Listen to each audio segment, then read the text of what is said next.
Welcome back to your IPHIS training. And in this segment, we're going to be talking about information management versus data. I am Rudy Rosselli. I'm going to be your instructor. And joining me also is Jennifer Sauer. And what we're talking about in this section is information management versus data. Is there a difference between the two? People generate every day. They generate data every day, and they put that information, that data that they generate, whether it's on paper or in an iPad or whatever, they take that information and they put it into an information system of some sort. Unfortunately, once that data gets entered in, they put that into the system. And once they put it in there, then they just kind of forget about it, where, you just take the data, you enter it in and, what happened to it? Oh, I got to get more data. They keep on jamming the information in there. Let's say you come back to it a week later, you're like, what am I thinking? What was I thinking when I actually did that? But when you open up that information for the second time, that's what we start calling information management, because you're going back and looking at the data and saying, what did I do with that data? What am I going to do with that data? So when you observe observe the data for any kind of anomalies or incorrect data entries, you're just ensuring that the data is correct and that it meets the data output requirements. Because if you don't have it in there properly, it's not going to give you the results that you want when you're trying to get the data out. So here's a question for you. Is data good or bad? I'm a fan of data, so I would say all data is good, but I certainly know where you're going with this. Right. Well, oftentimes when you get an output of the data, people are, oh, that's bad data. That's bad data. Well, what kind of question did you ask? Because whatever question that you ask of the data, it's going to give you a result. Whatever that result is neither good nor bad. It just is. The data Sure. just is. When it's sitting there at rest, it just is. And depending on the question that you ask of the data, that's going to be the result that you're going to get. And even a null result, when you have nothing that comes back, that is also a result as well, because you asked the question and you didn't get the response that you were looking for.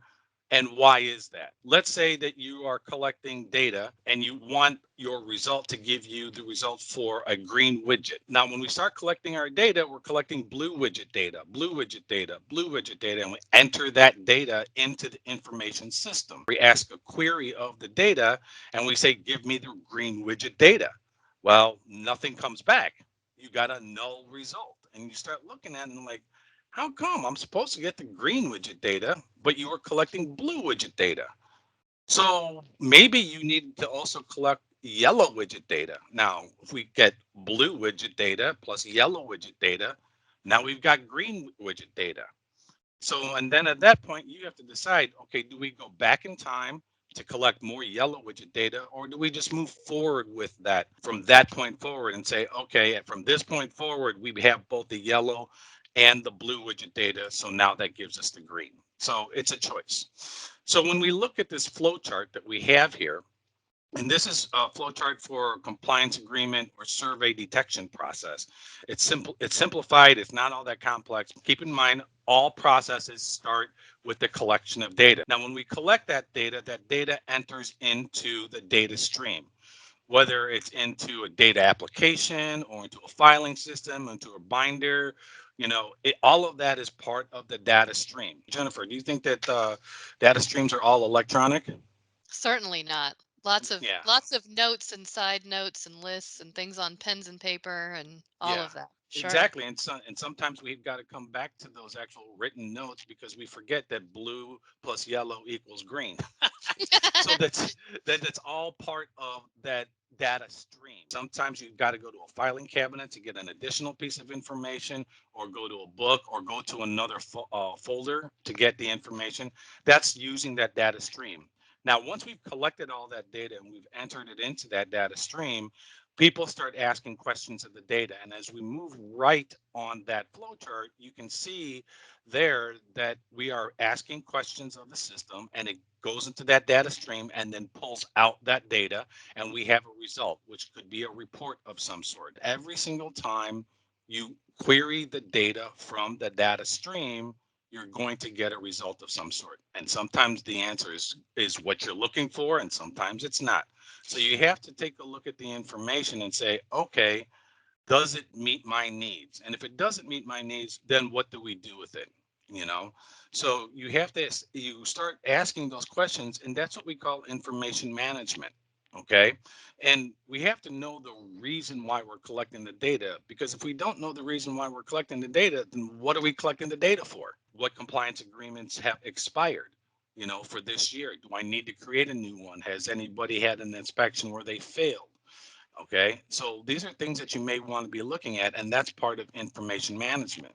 So when we look at the chart that we have here, and we take a look at the lower left-hand corner, that we've Mhm. got a couple of pie charts.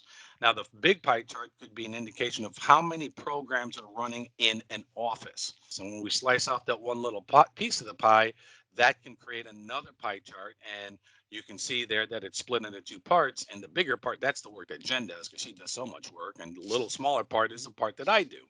So we can see that that's where we have, where we can take a look at things like that. But we have to collect the data in order to get that pie chart. Now, if you look at the lower right-hand corner, that could be an example of all the programs that are running in an office for over the course of a year, and each grouping could represent one quarter. So, for example, the blue bar on there could represent EGVM, or European grapevine moth, and see how much work that there is in the beginning of the year. And that's because we're out putting traps. We have to go out, put the traps out, and then in the second and third quarter, all we're doing is monitoring the traps. And then finally, in the fourth quarter, you can see that there's a lot of work in there. And that means that we're going out to bring the traps back in, because it takes a little bit longer. So it just depends on why are we collecting this data. We have to know the reasoning why we're collecting the data. So So, Rudy, my question to you, okay. at the data entry level in the Mhm, field, I'm out mhm, there collecting data, maybe in the mobile app or in some way I'm adding to this data stream, which I mhm, love the idea of the stream. mhm. How do I make sure that my part is collecting data and answering those questions for management and decision makers? How do I know that I'm doing my part well? Well, that's a good question, and that's why it's called information management. So, in order to manage the information and knowing the questions that you're trying to answer, that's where you're working it with your supervisors to find out, hey, what are we collecting? So, for example, when we're working with a program information, that's where the national operations manager gets involved, the policy managers looking at the CFR for what you're required to do as an inspector, and what you need to collect so far as that program is concerned. So knowing where the regulations are and what is required in the regulations will help guide you as to what data you need to collect so that you're appropriately managing it for the next levels. Oftentimes there'll be a monthly report that'll be coming down from a national operations manager, or from the state plant health director, or even just your supervisor. And whatever that report is, you're collecting data in order to answer the questions for that report. So, for example, how many traps were serviced in a month? Well, obviously, if you don't enter every time you go out, they're not going to know how the servicing went for that particular program. And again, you may have to collect the red widget data, because they've got a red widget summary report that they do.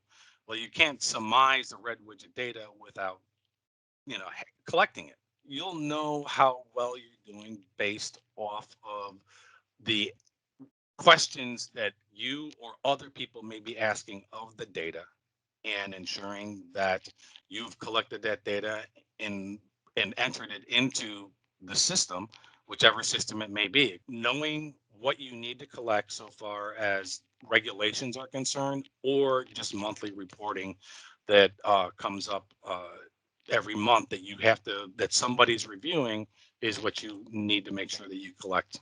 Well, that brings us to the end of this section, and on information management versus data. And I am Rudy Roselli, and this is Jennifer Sauer. And we thank you for taking this section.